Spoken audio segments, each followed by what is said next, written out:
Rachael Koloroutis, Tiffany Rowell, and Christine Paolilla were inseparable at Clear Lake High School in Texas. 3 teenage girls navigating secrets and sisterhood. But on July 18, 2003, best friends Rachael and Tiffany were spending a summer afternoon at Tiffany's home with 2 boys. They were all recent graduates. They had bright futures and big dreams. And in a flash, it was gone. What police found inside that home was a bloodbath. 4 bodies executed. No forced entry, no immediate suspects, but one name kept surfacing: Christine Paolilla. This is the true story of betrayal, revenge, and a massacre that stunned a community. This is Christine Paolilla, the Clear Lake Murders. Hey, y'all, I'm Chris Calvert. And I'm her husband, Rob Podorf. Welcome to Hitched to Homicide. For better or worse. Till death do us part.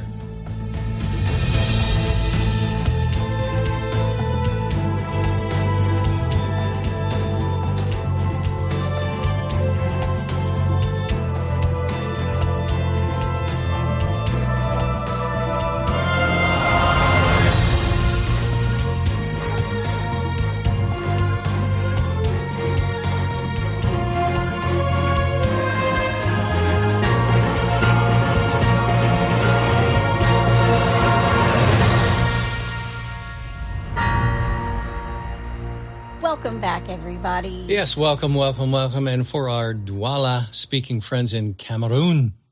Cameroon? Yes. Palawamba. Nice. Yeah. Well, wherever you are listening, be sure to subscribe to Hitched to Homicide, then like, rate, and review the podcast so others who are like you and love true crime can find us. And if you're watching us on YouTube, hit that subscribe button below. Yep. If you want true crime with us all the time, please join our closed Facebook group, The In-Laws and Outlaws. Just go to Facebook, type in H2H. Don't forget that part, In-Laws and Outlaws. Answer a couple questions. You're part of the crew. Go join. And they're a lot of fun. They are a ton of fun. 2 tons of fun. There you go.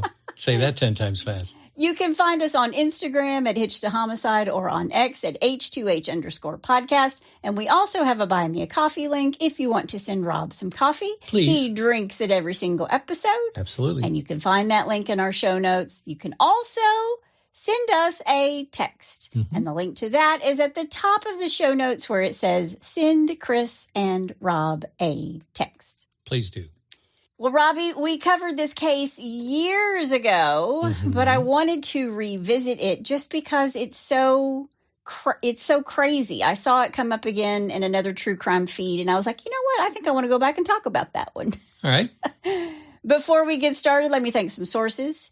ABC 13 in Houston, the Toronto Sun, the Houston Chronicle, Cron.com, People Magazine, Wikipedia, Yahoo News, the Clay County Government, Justia Law, Oxygen Channels Snapped, the Plainview Herald, Legacy.com, and ABC News' 2020. All right. Well, you ready? I am. Let's do it. Christine Marie Paolilla was born on Long Island, New York on March 31st, 1986. I have genes older than she is. Her mother, Lori, was a homemaker. Her father, Charles, worked construction, but he also battled a heroin addiction. Ooh. I just want to say, all Gen Xers, we reference everything by how it affected us. 1986, I got genes that in my closet. Yeah, well, us baby boomers, we're just happy to be here. Don't say that. Christine wasn't an only child. She had an older brother named John. But when Christine was just 2 years old, tragedy strikes. Her father was killed in a construction accident in New York City. He was crushed by falling bricks on the job. Oh. The grief didn't end there because within a short time, her paternal grandfather and great-grandmother also passed away, and she was very close to both of them. And to deal with all of it, Christine's mother started using heroin just like her dad. Good grief. Lori's now a single mother. She's got 2 young children. She's got a broken heart, and she turned to drugs to cope with the unbearable weight of loss. But Christine's life, already marked by tragedy, is just beginning to spiral. And she's only a toddler. Wow. By the time Christine started kindergarten, more heartache was on the horizon. Her mother noticed something alarming. Clumps of Christine's hair were left behind on her pillow each morning. And doctors soon delivered a diagnosis of alopecia. She was losing all her hair. Right. And it wasn't just the hair on her head. Christine quickly lost her eyebrows, her eyelashes, every strand of hair that gave her a sense of normalcy. And as if that weren't isolating enough, she also suffered from severely impaired vision and wore thick, oversized glasses, which just means she stood out. And not in the way any child wants to. Right. By the age of 7, Christine's world had completely unraveled. Her mother lost custody of her and her brother, and they were sent to live with her mom's parents. They went with their maternal grandparents. Got it. At school, life was no kinder. Christine was relentlessly bullied. Kids are so mean. Yeah. And they yanked off her wig in the hallways. They laughed at her thick glasses. They mocked her drawn-on eyebrows that smeared when she would get hot and sweat.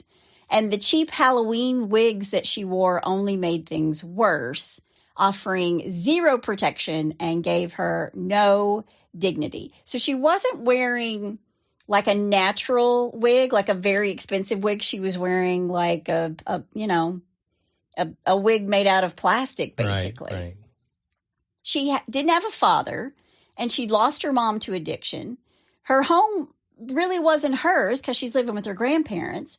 And now her classmates, who treated her like a sideshow, the cruelty just came from every single direction. She didn't really have like one good thing to hang on to. It was like every day for her. Yeah. But finally, some good news. Christine's mom, Lori, got clean. She fought her way out of addiction and regained custody of her children.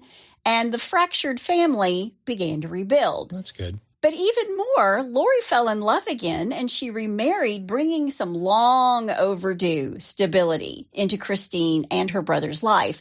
And for the first time in years, things were starting to look up. So she went from not having a mom, not having a dad, living with her grandparents, to being back with her mom, and now having a stepdad who was like this stable force in her life. Good. Eventually, the whole family packed up and moved to Clear Lake City, Texas, which is a suburb of Houston. I love Houston, Texas. I love Texas, but I love Houston, Texas. Yep. If you're listening from the Lone Star State, God bless you. It's hotter than Satan's butt crack in July, but the people are really some of the nicest you'll ever meet. The stars are burning. Okay, Pee-wee. But even though all the people of Texas are nice, maybe the teenagers aren't quite as nice. Because when Christine enrolled at Clear Lake High School, the bullying didn't stop. She was still the outcast, still the girl with the wigs and the drawn-on eyebrows. That is, until she was noticed by not just anybody, but 2 of the most popular girls in school. Oh, okay. Rachael Koloroutis and her best friend, Tiffany Rowell. And they saw Christine and how people were bullying her, and they knew that she was just living a nightmare. Right. And instead of turning away, they gave her friendship. That's nice. And they tucked her under their wings. They pretty much gave her a place at their table. It's kind of like the movie Clueless. Kind of like the movie Clueless, a little bit like Mean Girls. You can't sit with us. Yeah. On Wednesday, we wear pink. Yeah. But for the first time, Christine felt like she was not alone. She has friends. Now, just a little background on Clear Lake High School. It's not your average public school. This is the school where kids of NASA engineers and oil executives went to school. Wow. I mean, we're talking polished, privileged, Yeah. picture-perfect teenage years. Sure. And Tiffany and Rachael, they weren't just popular. They were kind of like the it girls. And everybody knew them and everybody wanted to be around them. So when they took Christine under their wing, it wasn't just kindness. It was like a social miracle. It was like a social lifeline. And that is like Clueless, for sure. She had arrived. Yes. Yeah, I love that movie. And In case you didn't know, it's based on Jane Austen's Emma, but it's set in Beverly Hills. Huh. So you get the idea. Cher and Dion take on the awkward new girl, Ty. Yeah. Yeah, they give her a full-blown makeover, and that is exactly what Rachael and Tiffany did for Christine. They taught her how to wear makeup, helped her find a natural-looking wig, and more than anything, they gave her something she never had before, confidence. They brought her into their world, the world of popular girls. Now, keep in mind, Rachael and Tiffany are a year ahead of Christine at Clear Lake High. But the age gap didn't seem to matter. They were inseparable. So close, in fact, that Christine only felt comfortable removing her wig in front of the two of them. Makes sense. And the transformation didn't go unnoticed. In 2003, the once bullied outcast was voted Miss Irresistible by the student body. Really? So she's gone from being basically a pariah, where everybody's like making fun of her, taking her wig, to being Miss Irresistible. She went from zero to hero. She did. And for Christine Paolilla, life had never been better, but perfect moments don't last forever. That same year, 2003, Christine started dating a man named Christopher Lee Snider. Chris was 21. Ooh. Christine is just 17. Okay. So it's Christine and Chris. I actually dated a guy named Chris for a little while. Yeah. And every time somebody would go, Chris, we would both turn around and go, what? Yeah. And when I saw that, I was like, that had to be a little bit confusing. Yeah. Good thing your name isn't Rob. Or Robbie. But Chris came with some baggage. He had a criminal record tied to Louisville, Kentucky. Really? Yeah, he was one of my people. Okay. He was from Louisville, All right. where his mom lived. Now, I couldn't pin down exactly how much time he spent growing up there, but he had definite ties in the area, and he had a rap sheet in Kentucky to prove it. Wow. He also had family in Texas, which explains how he ended up crossing paths with Christine. And trust me, we'll get into all of that. So hang on. Okay. But from the jump, this relationship was different. It was very intense. It was very controlling. And it was really dangerous. Now, I've seen a couple of descriptions of Chris, and honestly, they both say a lot. Some described him as pushy, aggressive, a guy with a serious drug habit, and a temper to match. I was just about to say pushy, aggressive. Wow. Okay, I'm Chris too. What? Just no serious drug habit. No, I'm not pushy or aggressive. What more could one ask for? Yeah, for real. Jeez. But others painted a slightly different picture.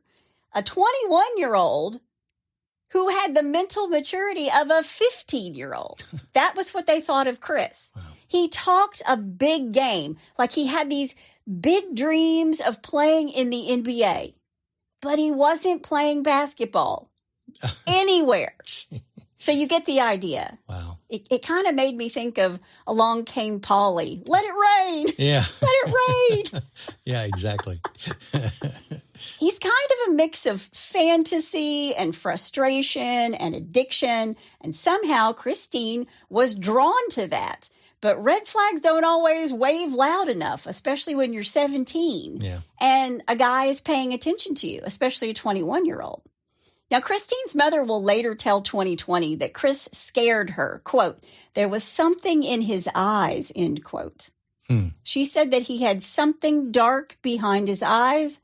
It was very unsettling. Well, they always say the eyes are the window to the soul. True. Yeah. So I just say, if you get that ick or you get that weird feeling, Yeah. or you feel like something's whispering in your ear, your intuition, Yep. if you're like a dog and your hackles are up, it's time to skedaddle. Get out of there. Listen to your gut. Listen to your intuition. Yeah. Rachel and Tiffany, they see it too. They don't like Chris either. They try to warn her. They told her she deserved better, that there was somebody out there that would treat her with kindness and dignity and respect. But Christine did not listen. She's a 17-year-old girl. Right. And that very choice is going to change the trajectory of her life forever. Well, and also, don't you think the fact that, he has a rap sheet, he's bad, a drug abuse, all that, there's a part of her that wants to rescue him because of what she went through as a child? I don't know if she wants to rescue him as much as she likes the bad boy. Okay. You know, sometimes girls they like the bad boy. Is that why I never dated in high school? That is not true.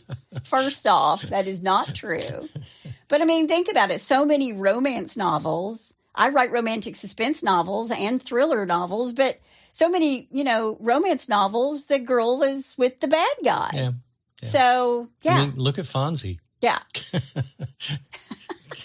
Sorry. Oh, my gosh. Let's talk about the relationship between Christine and Chris, because every report I found said that they fought like two cats in a burlap sack. Violent, they were vicious, they were toxic, and one source called it, quote, crushing jealousy, end quote. Wow. The kind that just didn't simmer, it exploded. So they fought all the time, and it was physical. Wow. And if Chris even looked at another girl, Christine would lose her damn mind, like full-on rage. She didn't just yell, she would hit him. Wow. And after one particularly nasty fight, Christine didn't storm off. She camped out on the front lawn of Chris's family's home. She was screaming. She was rattling screen doors. She was trying to break in just to get to him. Well, I can kind of understand that because you do the same thing to me when I look at a piece of music software. It's so not true. So not true. The only thing I do is if I'm trying to watch TV or the news or something, he's always got his laptop with him and he's like listening to all this music. And I'm like, dude, headphones, put the headphones in. I have that thing where I get overstimulated. And if the TV's going and he's got music going at the same time, I'm like, my head's about to blow off. So put your headphones in, please. But you know what? After 17 years, he pretty much puts his headphones in all the time. Now, sometimes they're not connected to the computer, and he'll get a side eye from me, but that's it. And I'm like, give me a second. Just give me a second. I'll hook it up. But she's outside, like, acting like a crazy person. Man. And Brandy, Chris's sister, later said that Christine went so far as to threaten the whole family. She's yelling, I'm going to kill Chris's parents and Brandy too. Chris, I'm going to kill you. I'm going to kill your parents and your sister Brandy. Jeez. Yeah. Wow. And the Sniders, Chris's family, they had a nickname for her. They called her Psycho? The Psycho. Oh, that's exactly what they called her. Oh my gosh. I swear I have no idea what she's going to talk about. They called her the Psycho. Wow. And here's where things get even a little more twisted. Even more twisted? Even more twisted. Jeez. There are conflicting accounts of what went on behind closed doors between Chris and Christine. One version paints a disturbing picture. All right, so we've gone from twisted to disturbing? Yes. Good combo. Christine allegedly demanded humiliation and degradation during sex. She wanted to be punished. That's one side. Okay. The other side is that Chris had this long rap sheet and a drug habit he passed on to Christine. And according to her family, the relationship wasn't just toxic, it was abusive. He abused her. She wasn't asking for it. Gotcha. They say Chris isolated her from her friends and got her hooked on drugs and raped her. There's one story that during one of their screaming matches, Christine suddenly went quiet. She stared Chris down, walked over, licked his face from chin to forehead. Then she spat on the ground and walked away. Okay. That is like straight up wackadoo, if you ask me. Wow. Yeah. Wow. Chris told his family that he was only afraid of two things, the police and Christine. So who's the bad guy? Who's the good guy? I mean, they're both bad, but yeah. Now, remember, Christine is a year behind Tiffany and Rachael in school. So while Christine was being crowned Miss Irresistible in 2003, her two best friends were graduating and stepping into their futures. Rachael Ann Koloroutis was born on November 20th, 1984, to George and Ann at Clear Lake High. She wasn't just popular, she was purposeful. Rachael had plans for college, even tossed around the idea of joining the United States Air Force.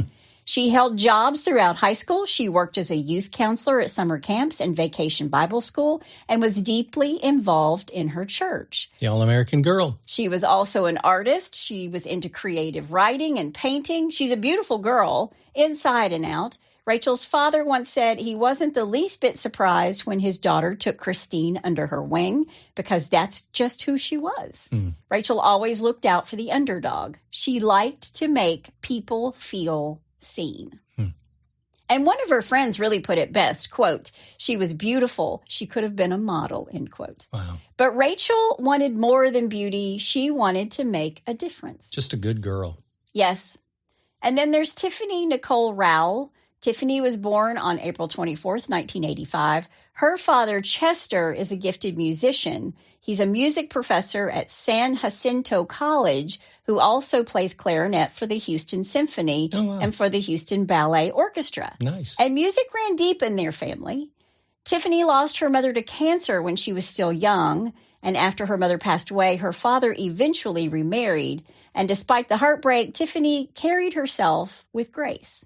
She was an aspiring actress with a big heart and an even bigger dream to one day become a social worker. And she wanted to help people, especially kids who needed a voice or a hand or just someone to believe in them. And according to her friends, Tiffany had that kind of soul. Now, here's an interesting thing. This is something you might not expect. Both Rachael and Tiffany worked at a strip club. But hang on. Whoa. They weren't dancers. Right. They were waitresses at a place called Club Exotica. Okay. Now, at first, that raised an eyebrow or two, mine included. So I looked into it. In Texas, the alcohol laws allow 18-year-olds to serve drinks in venues where alcohol is consumed on site. And if you're 16 or older, you can sell beer and wine in stores as long as it's not for on-site drinking. You got to be 21 to sell alcohol in the business sense, meaning owning or profiting from it. All these rules. But for comparison, back here in Kentucky, even grocery store cashiers need somebody else to scan the booze if they are not 21. Yeah. So it's a little bit different in Texas. I get scanned when I'm at Sam's. Nobody asks to see my ID anymore. I'll just say that. The last person who asked to see my ID, I was like, I'm slipping you an extra 20 in your tip, dude. No, actually, when that comes up, because it comes up on the barcode, red, that ID needs to be checked. And when they look at me and they go, "You're good." You're good. I'm like, "You don't want to see my ID? What's You're wrong good, with you?" honey. I'm talking about in a restaurant and you order a cocktail. Yeah. I'll order a martini. I'll need to see your ID. And I was like, somebody's jockeying for a better tip. I'm going to have to slip him an extra 20. There you go. Perfect. Anyway, back to Club Exotica. All right. According to other dancers, both girls were offered jobs as performers, but they politely declined, saying that they were too shy. And their boss described them as bubbly, friendly, and full of life. Quote, "They weren't afraid to talk to anybody. Everybody loved them," end quote. And they were making really good money. I mean, that was the reason they did this. Yeah. So, yeah, Rachael and Tiffany are working at this strip club. And again, for the people in the back, they weren't stripping, they were waiting tables. Right. Now, around this same time, Tiffany was dating a guy named Marcus Ray Precella. He was 19. He had a little bit of a reputation. He was known for being a cocaine and ecstasy dealer. Good grief. And Marcus wasn't exactly Mr. Clean Cut. Yeah. None of them had any idea what was about to happen to them, though. Yeah, it sounds like he definitely wasn't Mr. Perfect. No. It's July 18th, 2003. Rachael and Tiffany are hanging out at Tiffany's house. Tiffany's boyfriend, Marcus Precella, is there, and he had brought along with him his cousin, Adelbert Sanchez. Adelbert was 21. He just moved to Clear Lake. He was trying to get away from the violence up on the north side of Houston. He wanted to start fresh. He wanted to get his life on track. He'd only been in town for a week or two. And that day, the group was doing what teenagers and young adults do. They're eating pizza, they're drinking a few beers, watching TV. playing music, laughing. It's like kind of a little bit of a house party energy, right? Yeah. And according to Christine, on July 18th, 2003, she and her boyfriend, Chris, same guy she once licked mid-argument and then spat on the ground, had a plan. They were headed to Tiffany's house. They knew Tiffany would be there. They knew her boyfriend, Marcus, the one known for dealing coke and ecstasy, would be there too. But it's not a social visit. This is a setup. Tiffany lived in the 3700 block of Mill Bridge, nestled in the Brook Forest subdivision off El Dorado Boulevard. It's the kind of neighborhood that felt safe. Quiet cul-de-sacs, big trees arching over the streets, lots of kids playing outside. It sounds like our neighborhood, except right now you can't hear yourself think because of the cicadas that we have. Those little beady-eyed It's little... awful. They named it this year something like the bourbon something. Yeah. It's like the apocalypse. That's all I'm going to say. Oh. Now, remember, Tiffany's mother had passed away from cancer years earlier, and her dad had remarried. And on this particular day, her dad, Chester, is out of state helping his wife's daughter move. But Chester didn't really live there with Tiffany. He still owned the house, but he usually stayed with his wife at a farm out in Manville, which is a nearby town. And Tiffany didn't want to change schools for her senior year, so she stayed behind, sometimes alone, sometimes with Marcus. So she kind of has run of this house, right? Right. Yeah. But Chester, her dad, who's the music professor, he made it a point to check in on her every day. He's still present in her life. He's very much watching over her. But on this day, the house was theirs. These 4 young people, it's a summer afternoon, no parents, no supervision, no idea what's about to happen. What could possibly go wrong? Everything is about to go wrong. Wow. According to Christine, once inside Tiffany's house, things got tense quickly. An argument broke out between Chris, who was a drug addict, and Marcus, who is a drug dealer. Words were exchanged, tempers flared, and according to Christine, just like that, it was over. Christine said she and Chris left without incident, no bloodshed, no violence, just a heated argument. And then Chris drove her straight to work. She was scheduled to work her shift at Walgreens behind the makeup counter.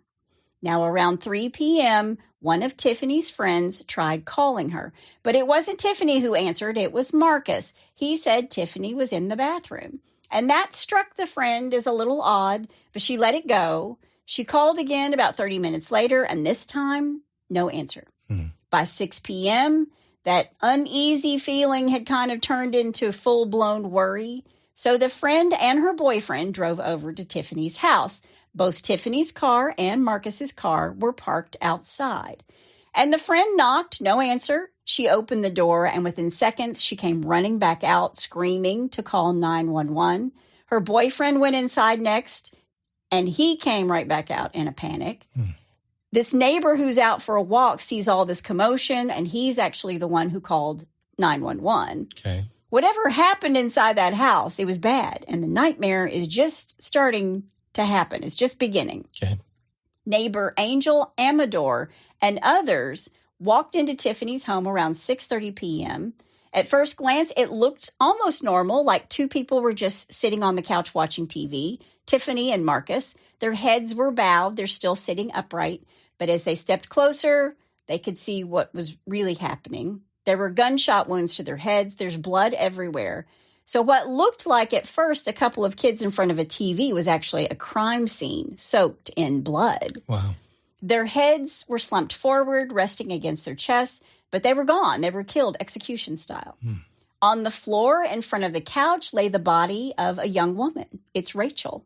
And behind the couch is a young man. It's Adelbert. It's a massacre, basically. All 4 victims had been shot repeatedly. The sheer number of rounds fired, around 40 in total, wow, left the police and the investigators completely floored. Yeah. It's not random. They're looking at this going, this isn't random. Yeah. This is personal. Somebody hated these kids. Yep. Also, what the police discover after working the crime scene is that 2 different guns had been used. And it wasn't just overkill, it was deliberate, it was rage-filled. And Tiffany and Rachael had both been shot multiple times in the groin, a detail that led the investigators to believe that the motive might have involved sexual jealousy or deep-seated envy. Now, the scene was soaked in blood. The walls were splattered, bullet holes riddled in the furniture, the drywall, the bodies. Whoever did it hadn't just wanted them dead. They actually wanted them destroyed. And as we said before, Tiffany and Marcus were found on the couch, and Adelbert's body was found behind it. But Rachael, she was on the floor in front of the couch, and just inches from her lifeless hand was her cell phone. Oh, wow. And detectives quickly realized that she had tried to call 911 in the final seconds of her life. Wow. She was fighting to survive. She was fighting to get help. But before she could finish dialing, the killer slammed the barrel of a pistol into her skull over and over. And Rachael didn't just bleed out. She choked on her own blood. It's a violent, slow death. Jeez. And the police are just like, this just underscores how personal this attack was. Right. Meanwhile, Christine and Chris are just kind of moving on with their lives. Christine, for her part, appeared devastated. According to friends and family, she took the loss of Rachael and Tiffany incredibly hard. They were her closest friends, the girls who'd lifted her out of the shadows. According to Christine's mother, Lori, quote, she came home to tell us she was very upset. She cried most of the night, end quote. Christine was so distraught, she didn't even attend their funerals. Okay. At least that's what everybody believed at the time. Okay. Now, one of the other things that the police noticed at the scene was that there was no sign of a forced entry. So whoever came through that front door had been let in, and nothing appeared to be missing, at least not at first glance. If this was a robbery, it hadn't gone according to script. Right. The living room told a different story. Beer cans, pizza boxes, trash scattered everywhere. The kind of casual mess left behind after sort of a laid-back afternoon with friends. Remember, they had all just graduated from high school. Sure. But whatever happened inside that house, it escalated fast. And whoever pulled that trigger had been comfortable enough to walk right in with a gun and start shooting. Now, outside the house on Millbridge, it was chaos, a full-blown scene. Neighbors gathered, friends stood frozen in disbelief. People were crying. You know, it was just squad cars everywhere. Yeah, something you don't expect in a neighborhood like that. Exactly. And as all this is happening, Rachel's father arrives. Yeah. And he rushes toward the house. He's desperate for answers. He's pleading with the officers, please, please, where's my daughter? Is she in there? And they wouldn't tell him anything right away because it was an active crime scene. Right. And he said, quote, my daughter may be in there. And then he broke down. And the house on Millbridge had a reputation, according to the neighbors. It was the kind of place where people were always coming and going day and night. It's kind of a revolving door. Right. And you might expect that out of a 17, 18-year-old girl who's kind of living in a house by herself. Yeah. I mean, think about it. Sure. One of Tiffany's friends, speaking anonymously, put it bluntly, quote, I'd have to say they were hanging around with the wrong people, end quote. And she's talking about Marcus. Sure. Quote, he had the wrong ties, end quote. Now, after they lay these bodies to rest and it all sort of quiets down, the police are stumped. There were no suspects. There were no solid leads, nothing to tie anyone to the scene, at least not yet. And investigators floated all kinds of theories. Maybe it was a drug deal gone wrong. Maybe retaliation. Maybe something more personal. But despite the brutality of the crime, there were no arrests, no smoking gun, and no one to charge. And just like that, the case went cold. Wow. 3 years passed and nothing. Can you imagine being a parent and you have to Yes. just accept the fact that they don't have any clues? Yeah. Wow. Police worked the case hard. They weren't sitting on their hands. Detectives interviewed dozens of people, mostly the victims' classmates and friends. They chased hundreds of tips, sifted through rumors. They followed every loose thread they could find. But none of it led anywhere. And this case just remained cold, and the families were broken, and the killer or killers were just walking free. Right. And while the investigation was stalling, the families stepped in, especially Rachel's father, George Koloroutis. He refused to let this case fade. George printed flyers, mailed hundreds, maybe thousands across the region. He went door to door, raising over $100,000 in reward money. He even had composite sketches drawn up based on 2 long-distance eyewitnesses who had seen something or someone on the day of the murder. All right. And those sketches were blasted across more than a dozen billboards along Houston's highways. And George was determined to get answers. He didn't just want justice. He needed justice. Sure. Meanwhile, for Christine, life is moving along forward, at least on the surface. Mm-hmm. In 2004, Christine walked with her graduating class. Now, whether she actually earned a diploma, that's debatable. There's a photo of her in her cap and gown standing next to her mom, but the caption noted that she didn't officially graduate. Oh, really? Yeah. So what was she doing in a cap and gown? Well, apparently she'd been struggling with drug addiction during her final year of high school, and the school still let her walk. Okay. And not long after that, her relationship with Chris Snider, comes to an end. She's tired of licking his face and spitting at his feet. So it's over. Yep. And part of the reason is because Chris found himself in jail in Kentucky. Oh, of all places. For car theft. There you go. And not long after Chris Snider was jailed, Christine entered rehab because her drug use had spiraled. She checked into a facility in Kerrville, Texas, and while she was there, she met Justin Rott, a fellow patient and heroin user. And Christine and Justin struck up a romance. It was fast, it was furious, and just a year later, they eloped. It should have been a fresh start, a clean slate. But the honeymoon didn't last, because Christine's past is going to come a-knocking. But around this same time, Christine came into some money. Remember, her father died in a construction accident when she was just a toddler. Yeah. Well, it turns out he left her a trust fund. And Christine, after she had graduated and reached 18 years old, inherited $360,000. Okay. Now, what could be worse than a former drug addict with $360,000? Once again, what could possibly go wrong? Yeah. With some of that money, she bought an apartment for herself and her new husband, Justin. It looked like she was finally settling down, that she was going to build this life. But behind closed doors, Christine's unraveling. And on the second anniversary of the murders in 2005, the local news ran a story on the case, and they showed the sketches that George Koloroutis had made up. He didn't want people to forget his daughter. He still wanted justice. And Christine saw the broadcast, and she lost it. Uh-oh. The moment those sketches flashed across the screen, Christine broke down. She confessed everything to her new husband, Whoa. Justin. Can you imagine? She told him the truth, that she and Chris had killed Tiffany, Rachel, Marcus, and Adelbert. Every last one of them. Wow. And after the confession, Christine and Justin went on the lam. They didn't think it was safe. She was paranoid. We got to get out of this apartment where people know that we live. They checked into a La Quinta hotel in San Antonio and stayed there for 8 months. Wow.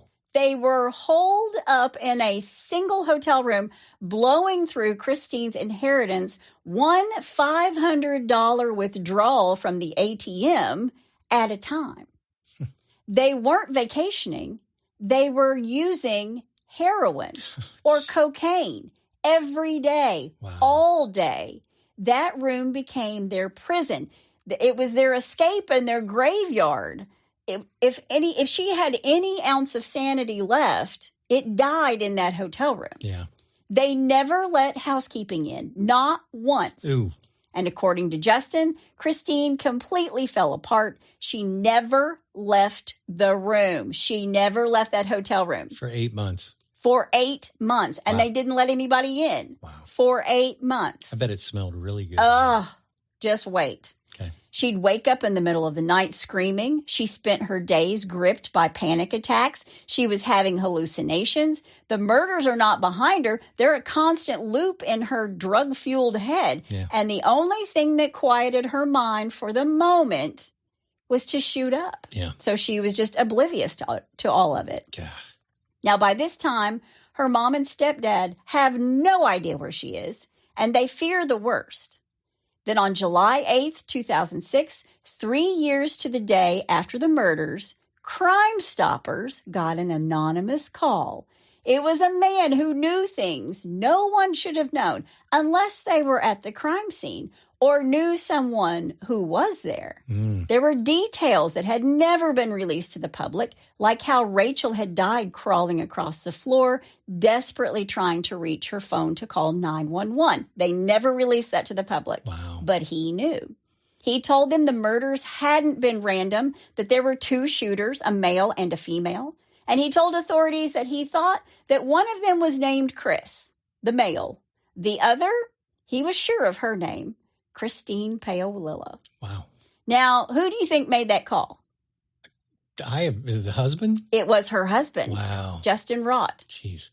And what the police will learn later is that he had been in rehab with Christine, and, she sees this broadcast and loses her mind. Right. Yeah. Loose lips sink ships. Yep, and it looks like they're about ready to sink. Yeah. She torpedoed her freedom. Yeah. Christine and Justin weren't hard to track down. They just followed the depleting trust fund. Yeah. They used bank records. They tracked her through her $500 a day withdrawals, and the hotel was paid for on her debit card. So super easy to find them. Right.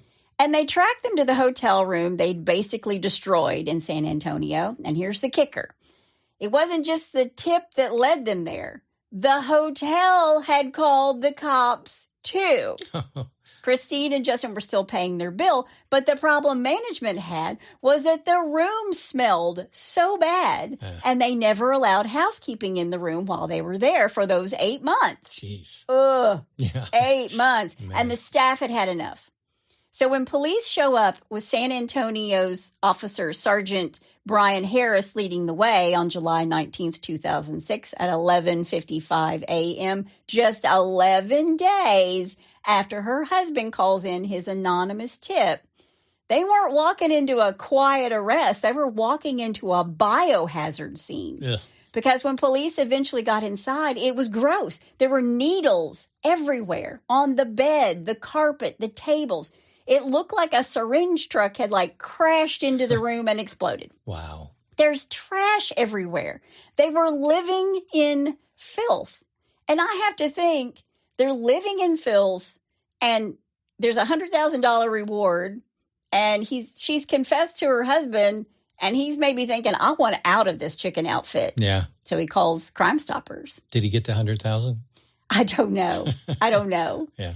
But when police raid the room, Christine, Miss Irresistible, is drugged up. She's dirty. She's basically living like an animal. Actually, if I think about it, most animals have it better than this. Yeah. When officers stormed into their hotel room and found not just a strung-out Christine in a sea of needles, they also found 70 vials of heroin in the room. Shoo. There was blood on the walls. All these used needles scattered everywhere. There were boxes of clean needles stacked up on the dresser. And there were between 80 and 85 loaded syringes lined up like some kind of twisted assembly line. Wow. They're all ready to go. Amazing. And police said the place reeked. It was a mix of rot, chemicals, sweat, and something darker, guilt. Yeah. Christine Paolilla and Justin Rott were both arrested on the spot. And when investigators questioned Christine, she denied everything. She swore up and down she had nothing to do with the murders of her best friends and that she didn't know anything about the bloodbath at Tiffany's house. But then came the questions about the guy named Chris that was with her that day, and they say his name, Chris Snider. Mm-hmm. And Christine hesitates and says, quote, "You're sure he's not going to be able to get to me in here, right? Promise me that," end quote. Wow. She claims she had no idea where Chris might be, no clue, but what Christine didn't know was that the police were already closing in on him. Mm-hmm. And then another bombshell. The same anonymous tipster, her husband, told police the murder weapons didn't belong to Christine or to Chris. They belonged to Chris Snider's father. Ooh. And now that the police know this, investigators execute a search warrant at Chris's parents' house in Louisville, Kentucky, And when they get inside the house with their warrant, they start searching. They find a gun safe, and it's inside the dad's bedroom. It's Right. locked, and inside the gun safe were two guns that are going to match the ballistics of the murder weapon from that day at Tiffany's house. Wow. Now, here's where it gets real, if it's not real enough. Yeah, I was ready to say how much worse I things know. get. I say, here's where it gets weird. And everyone's like, what? Here's where it gets real.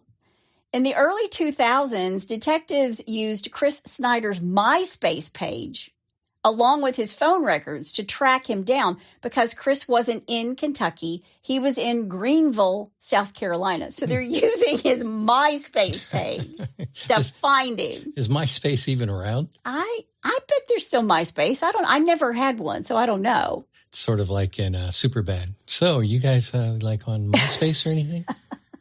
Exactly. But Chris isn't in Kentucky. He's in Greenville, South Carolina. Also love Greenville, South Carolina. Did my internship there when I was in college. Love that place. Mm-hmm. But Chris moved there in June of 2006. He's shacking up with a woman he'd met online, maybe through his MySpace page.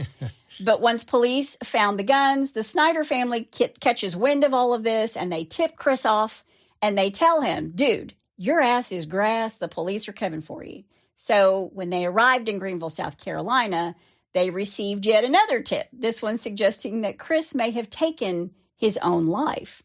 So acting on this lead, officers searched a remote wooded area near where Chris had last been seen. And on August 5th, 2006, they found him. Wow. Chris Snider's decomposing body was discovered deep in the trees. He had overdosed on prescription medication, and now he'll never stand trial because he took his truth to the grave. Right.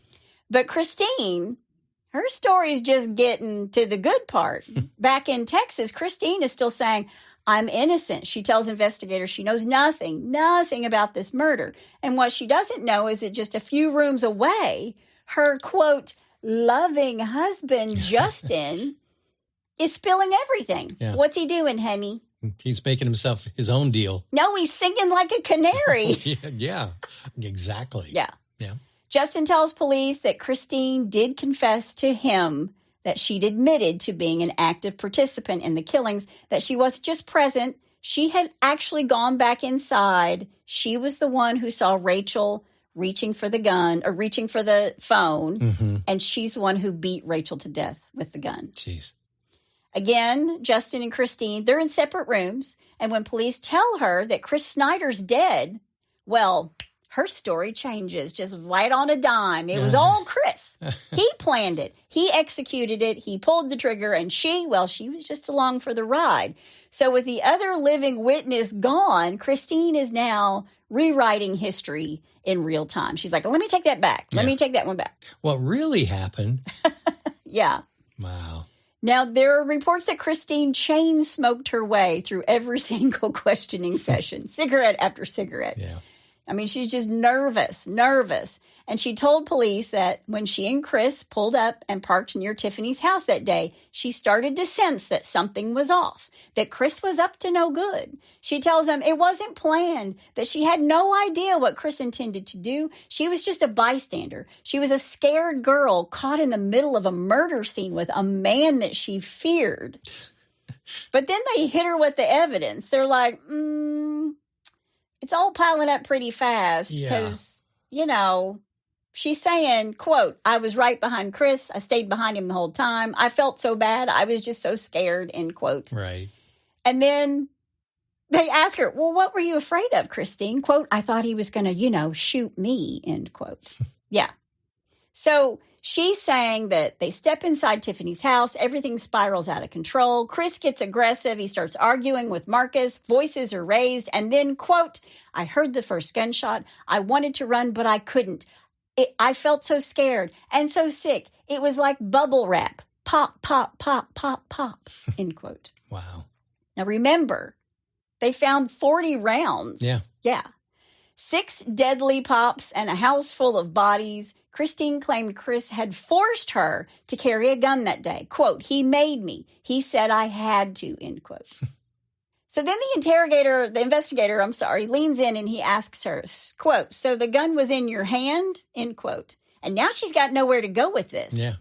So she says to the detective, quote, yes, and that changed everything. No more pretending she hadn't held a weapon. No more tiptoeing around her involvement. The gun was in her hand, and 4 people are dead. Right. But Christine just kept on spinning her version of the murders. Quote, he was holding on to it too. I was scared. I was crying. I made the gun go off, not purposely, a million times, end quote. Yeah, okay, thank you. So she tells the detectives that Chris is the real killer. She didn't pull the trigger. Not really, because he had his hands over hers. On top of it, he's guiding the gun, controlling it, forcing her to fire. She said he threatened to kill her whole family, if she said a word. So she claimed she held it together, composed herself, and then went to work that day at Walgreens behind the makeup counter like nothing had happened, like 4 people hadn't just been slaughtered in a living room. La, la, la, la. Yeah. Yeah.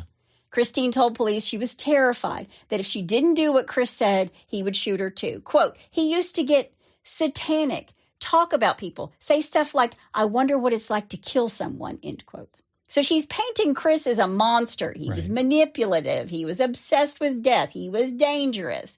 And she is just another victim, this scared little girl. Yep. Now, Rachael and Tiffany's families are just stunned because remember, Christine wasn't just like this other classmate. She was their daughter's friend, somebody they had welcomed into their homes time and time again. Right. And they knew that their girls had like lifted Christine up, and now she was their killer. But Christine's family is standing by her. They insisted that she couldn't have done it. They called her a victim, just like the 4 who died. They said she'd been manipulated and threatened. But to the victims' families, that defense rang pretty hollow. Exactly. Because no matter how Christine framed it, their daughters were dead and Christine had been there. Right. Now, Christine hadn't burned through all of her trust fund, at least not yet. What was left and didn't go into her veins went into her defense. Her family hired Mike DeGuerin, a high-profile defense attorney out of Houston, the kind of guy you call when you're in serious trouble, and Christine was in deep. Now, it wasn't just about telling her story, it was about selling it to a jury, and the prosecutors were ready to tear her version apart because the evidence told an entirely different story. Sure, yeah. Christine pled not guilty, saying the killer was Chris. According to her attorney, Mike, Christine was terrified of him, and she was forced to be there, but never the one pulling the strings. She was manipulated. Why would she murder her only 2 friends, the girls who helped her when no one else would? That's the question her legal team leaned on. They painted Chris as the villain and Christine as another victim. But the prosecuting attorney, Rob Fryer, had a different idea. He's quoted as saying, quote, that's a bunch of crap, end quote. Well, right to the point. Yeah, it's Texas. Yeah. Don't beating around the bush. Exactly. It's easy to blame the dead guy, and that's exactly what he and prosecutor West Fryer hammered home to the jury. And Christine had every reason to shift the blame to Chris. He was gone, conveniently unable to defend himself. But the forensics didn't lie because the evidence showed that 2 guns were fired simultaneously. Let's go back to what Christine said, that Chris was guiding her hand, that he was holding the gun with her. But if Chris was firing his own weapon at the same time, who exactly was pulling the trigger on the second one? Yeah. It had to be Christine. Yeah.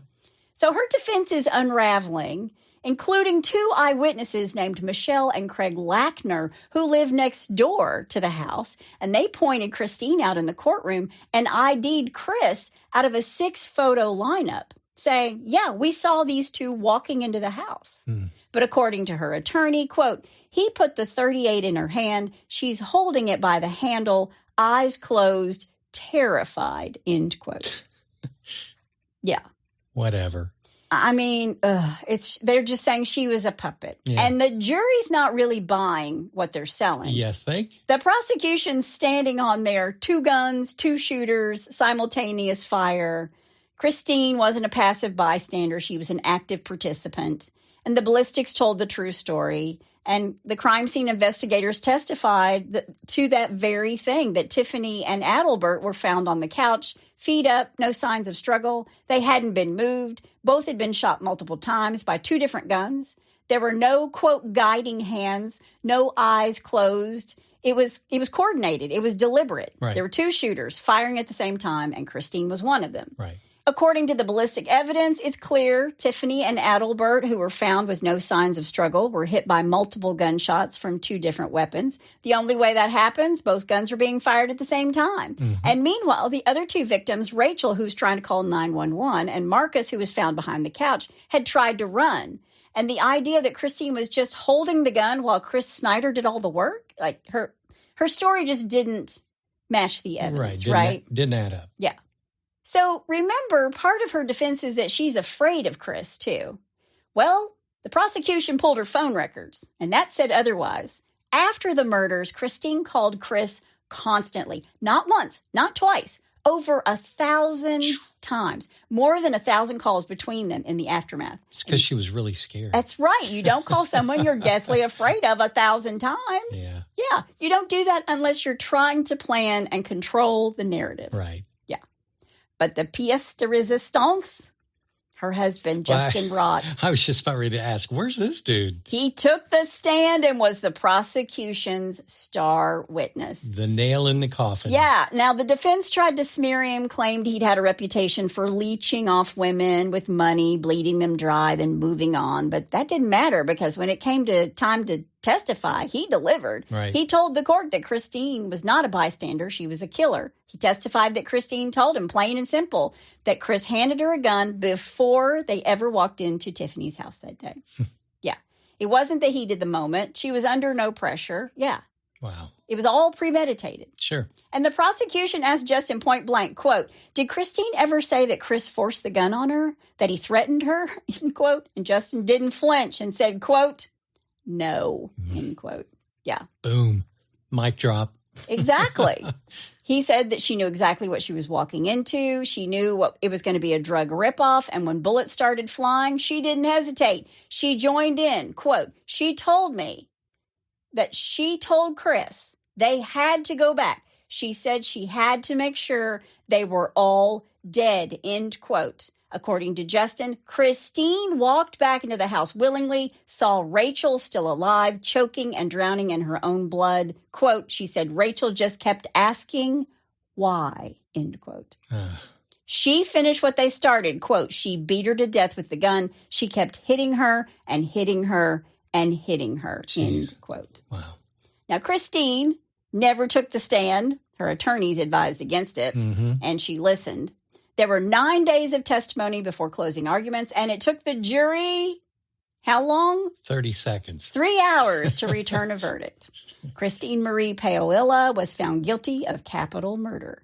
And at sentencing, Rachel's dad read a victim impact statement to the court, as did Adelbert Sanchez's sister, Nicole. And Christine did not tell the families she was sorry. She stood on her, not guilty, I didn't do it. Yeah. And that was just a gut punch. They had waited for years for this trial and for the truth and for closure. And they wanted to look Christine in the eye. They wanted to hear her speak. They wanted to hear her say that she was sorry. And they never got that. No apology, no acknowledgement, just silence. Amazing. Now, since Christine was 17 at the time of the murders, she was officially a juvenile offender. And in Texas, they're kind of an eye for an eye kind of people. Mm-hmm. And for this crime, can you blame them? They can't give her the death penalty because she's only 17. Right. So Christine Marie Paolilla was sentenced to life without parole and is serving her term in the Mountain View unit in Gatesville, Texas. Now, she did appeal the case in 2011, saying that the police interrogated her when she was under the influence of heroin or she was in the midst of a heroin withdrawal. And the appeal also stated that life without parole was cruel and unusual punishment, especially since she was 17 when she committed the crime. They also stated that the interviews she gave to the police needed to be suppressed in court because she was in the midst of this heroin withdrawal. And they made a motion for a mistrial, but her appeal fell on deaf ears and the judge affirmed the judgment of the trial court. Yeah, good. Yeah. Good. So why did she do it? And why did her husband turn her in? Was he just tired of living in filth, being on the lam? Yeah. Did he not want to be married to a killer? That would probably have something to do with it. But why did she kill her best friends, the 2 girls that were so good to her? I think they were so desperate for drugs, and she was, she was manipulated by this guy. but not to the point where she felt like that he was going to kill her. Or was she jealous of her friends? Yeah, I'm sure everything. Even though they were good to her, was she still jealous? I mean, she's still a little bit on the outside. Yeah. Even though they had taken her under their wing. I'm going to say all of the above. Yeah. But that is the story of Christine Paolilla, and that's all I have to say about that.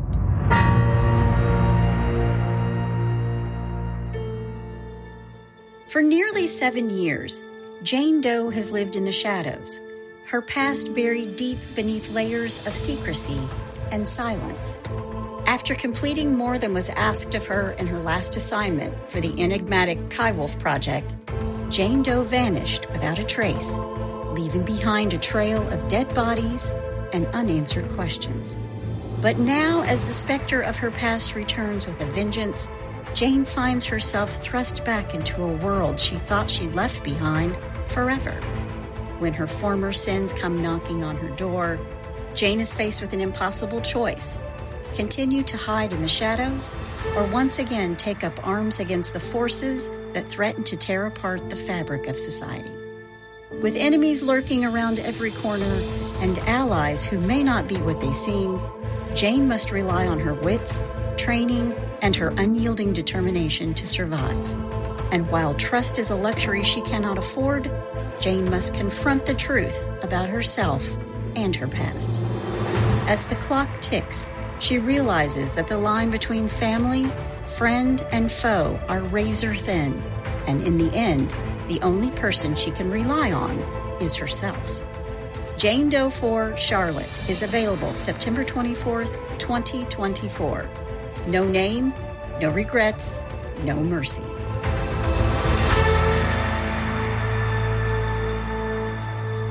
All right, my take on the whole thing is that sometimes people are just evil. And, I mean, listen, she had a bad childhood. I mean, a lot of people have bad childhoods. They come from really bad situations, but they don't end up being killers. Yeah. I mean, a lot of drug addiction, it runs in families, whether it's alcoholism or drug addiction. And so I can sort of see that part of it happening. But at the same time, she's in rehab, she's getting clean. But as soon as she inherits that $360,000, it's like, Katie, bar the door. Right. Yeah. I'm just going to, now I have the money to do it. So I'm going to do it as much as I want. Yeah. Yeah. It's baffling. It's baffling. Well, she's in a place where she needs to be for the rest of her life. Yeah. She went to jail at what night? She wasn't even 20. Yeah. So, and that's where she'll be for the rest of her life. Yeah, good. Well, let's leave her and go to some stupid, stupid crimes with a little bless your heart. Well, bless your heart. All right, this first one I'm calling the not so smart phone. Okay. Boise, Idaho. Authorities say a smartphone and a dumb idea have landed a 21-year-old Idaho man in trouble with the law. Idaho? Idaho. Sorry, I couldn't resist. Boise police say Alexander A. Welch is charged with an unlawful exercise of the function of a police officer. What? After officers say he used a cell phone app that flashes blue and red to try to pull over another car Saturday night. Oh, wow. A motorist called police to report that someone who didn't appear to be an officer tried to pull the driver over with a flashing blue and red light. Wow. Yeah, the person said the car pulled in behind briefly and then drove away. The suspicious driver followed the car and called police, who located Welch's vehicle. Police found an application on Welch's phone that flashed blue and red lights and arrested him. I wonder if that app is still available. I don't know. Why would you have that? That was stupid. To pull people over. Yeah. Although, I know I've said this before, I'm going to say it again. If someone's behind you that has flashing lights and you don't feel safe pulling over, get on your phone, your cell phone, and call 911 and say, this is me, this is where I am, this is the car I'm driving, and I'm driving to the closest police station or the closest place that's, public, to a gas station or convenience store or something before I stop. And will you please let the officer behind me know? And if there's not an officer behind them, then you know. Because, there are even bad police officers who've killed people. We've done stories about that before. Yeah. That's an important safety tip. That's my safety tip for the day. All right. Number 2, happy birthday suit. You always have naked people. Oklahoma City. An Oklahoma man ended his drug-fueled crime spree Monday with some choice words for kids as police led him to a cruiser in cuffs. Oh, no, to kids? Okay. The pursuit began when Brian Nina pulled out of a parking lot and nearly hit an Oklahoma County deputy, according to KFOR. I guess that's their TV station there. He fled police and eventually ditched his vehicle, hiding in a nearby creek. A canine unit tracked Nina down and found him in a home where he had broken in, stripped off his pants, and cracked open a beer before he was arrested. Oh, my gosh. Before he was taken to the cruiser. Here we go. Nina turned to KFOR's camera and said, "Don't do drug, kids. Do not do drugs. Oxy meth is the worst thing in the whole wide world. They make people do really dumb things." At least he had a conscience. He's like telling his own cautionary tale before he gets in the cruiser without pants. There you go. Number 3, and finally. Finally. All right. When you want it, you just got to have it. Okay. Is this chocolate? Because when I want it, I just have to have it. Well, sort of. Bonita Springs, Florida. Naked men. More naked people. More naked people. Naked. More naked people. Naked men steal 60 hamburgers from a Florida eatery. Police say the men broke in early Sunday and left a trail of red peppers on the beach. Oh, my gosh. A Southwest Florida waitress has dubbed the trio of naked hamburger thieves who broke into an eatery Dumb, Dumber, and Dumbest. There are 3 naked people stealing hamburgers? Waitress. Oh, my gosh. And I'm going to mispronounce her last name, but I'm going to try anyway. Waitress Nancy Sanser-Verrieri was still laughing after police released a surveillance video Wednesday morning showing the college-age men, 2 naked and 1 clad in underwear, stealing 60 hamburgers from Doc's Beach House in Bonita Beach. Police say the men broke in Sunday morning and left a trail of red peppers on the beach. Doc's general manager, Lou Bangert, told the news press of Fort Myers that he never witnessed such a crime in the restaurant's 27-year history. Yeah. He said, why would you witness such a crime? He said thieves have broken in and taken money from the cash register, but he says no one has ever slammed through the door completely naked looking for beef. Where's the beef? Yeah, no word if any arrests have been made. So there you go. Actually, who was saying, "Where's the beef"? Was it the person behind the counter looking at the naked people, or was the naked guys trying to get the hamburgers? I'm sorry, I had to go there. Yeah, too many naked people. Well, if you have a bless your heart or you know someone's heart who needs blessing, all you got to do is go to hitchtohomicide.com. When you get there, there's a pull-down menu, and while you're there, you can also suggest a case or tell us about your brush with true crime. Yep. That is my amazing husband out there. That's my beautiful ride in the booth. Join us next time on Hitch to Homicide. Bye, y'all.